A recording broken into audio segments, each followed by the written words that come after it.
नमस्कार, मेरा नाम गगनदीप, मैं एक मनोवैज्ञानिक हूँ। आइए आज हम समझते हैं बाइपोलर डिसऑर्डर क्या होता है। बाइपोलर डिसऑर्डर एक मानसिक बीमारी है, एक साइकेट्रिक कंडीशन है। उसे एक मेंटल इलनेस भी कहा जाता है। इसका अर्थ इसके नाम में ही छुपा है। Bipolar means two poles. Bi का अर्थ दो, पोलर दो पोल्स, दो एक्सट्रीम्स कंडीशंस, जिसमें व्यक्ति एक समय पर बहुत तेजी में होता है, उसके मूड में बहुत आप उतार चढ़ाव देखते हैं। तेजी के फेज को हम मेनिया बोलते हैं या मेनिक एपिसोड बोलते हैं। इस एपिसोड में एक्टिविटी बढ़ जाती है, इंसान आमतौर पर जरूरत से ज्यादा खुश मिजाज होता है, खर्चा ज्यादा करने लगता है, लोगों से मिलने लगता है, प्रोमिस्क्यूअस बिहेवियर बढ़ जाता है और नींद कम होगी, व्यवहार में बहुत तेजी होगी, बहुत कम दिन सोएगा, बहुत सारा काम करेगा, फिल्ड विद एनर्जी होगा। और बिल्कुल उसके विपरीत एकदम उल्टा डिप्रेशन का फेज होता है, जिसके अंदर व्यक्ति बहुत उदास महसूस करता है, शरीर में जान नहीं होती, मन नहीं लगता किसी चीज में, उदासी रहती है, होपलेसनेस, हेल्पलेसनेस रहता है, कई बार आत्महत्या करने के भी विचार आते हैं। ये एक मानसिक कंडीशन है जो आमतौर पर जब क्लाइंट एक मेनिक फेज में होता है तो अक्सर नजर आती है, लेकिन जब वो डिप्रेसिव फेज में जाता है तो कई घर वाले आसानी से उसे पकड़ नहीं पाते जब तक डिप्रेशन बहुत गहरा नहीं जाता।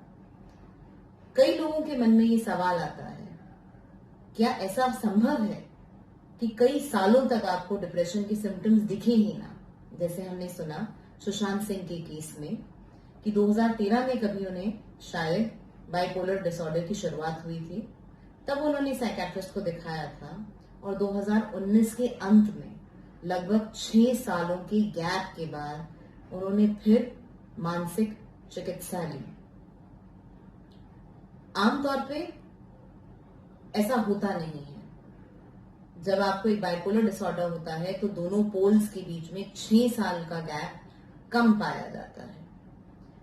हाँ, ये जरूर हो सकता है कि जब आप एक हाई फेज में हैं तब लोग आपके व्यवहार में बदलाव दिखें, और ये हाई फेज जब आपको डिसफंक्शनल बना देता है तब आपका लक्षण नोटिस होने लगे।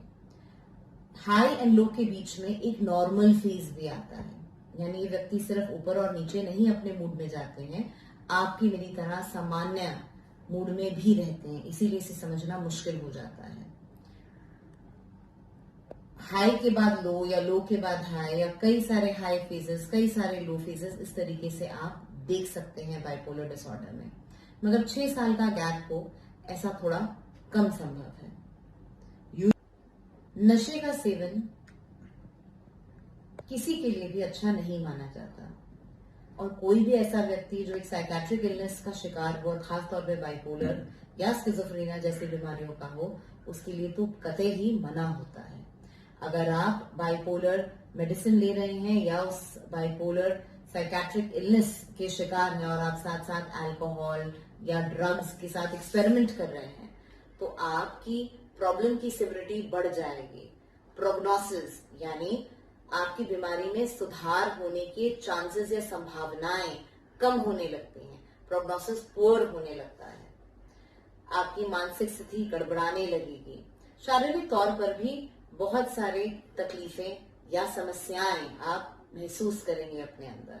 तो कोशिश करें कि ड्रग्स के सेवन से दूर रहें, और खासतौर पे अल्कोहल के साथ बाइपोलर की मेडिकेशन नहीं लेनी चाहिए है, वो काफी हद तक नुकसान देती है। जैसे कोई भी बीमारी होती है और हम कहते हैं किसी भी बीमारी का इंसान को लगकर इलाज करना चाहिए, बिल्कुल वैसे ही जब हम बाइपोलर डिसऑर्डर की बात करते हैं तो इसकी दवाइयां अपने इच्छा अनुसार ना बढ़ानी चाहिए ना कम करनी चाहिए। बिना साइकेट्रिक की सलाह से दवाइयों के साथ छेड़छाड़ करना अपनी मानसिक हेल्थ के साथ खिलवाड़ करने जैसा है। दवाइयों को बार बार ऊंचा नीचा करना नुकसान देता है। कई सारे मरीज जब मेनिक फेज से नॉर्मल आते हैं जिसे हम यूथाइनिक फेज भी बोलते हैं, वे दवाई छोड़ देते हैं। या फिर डिप्रेशन में जब जाते हैं तो कुछ समय डिप्रेशन की दवा लेते हैं, जब उससे उभरते हैं फिर छोड़ देते हैं। मगर जब आप बार बार दवा छोड़ते हैं तो बीमारी और गहराने लगती है। Number of episodes of mania और डिप्रेशन इंक्रीज होते हैं, इनकी फ्रीक्वेंसी, इंटेंसिटी, ड्यूरेशन बढ़ती चली जाती है। कभी कभी ये रैपिड साइक्लिंग बाइपोलर का रूप भी लेता है। दवाई अगर आप लंबे समय तक बिना साइकेट्रिस्ट की सलाह के डिप्रेशन की लिए ही जा रहे हैं, उसी मात्रा में लिए जा रहे हैं, तो कभी कभी ड्रग इंड्यूस्ड मेनिक एपिसोड भी हो सकता है। मतलब दवाई की वजह से भी आपके मूड में एक तेजी आ सकती है। तो ध्यान रखें कि अपनी दवाइयों के साथ या बाइपोलर या किसी भी और साइकेट्रिक इलनेस की दवाइयों के साथ खिलवाड़ ना करें।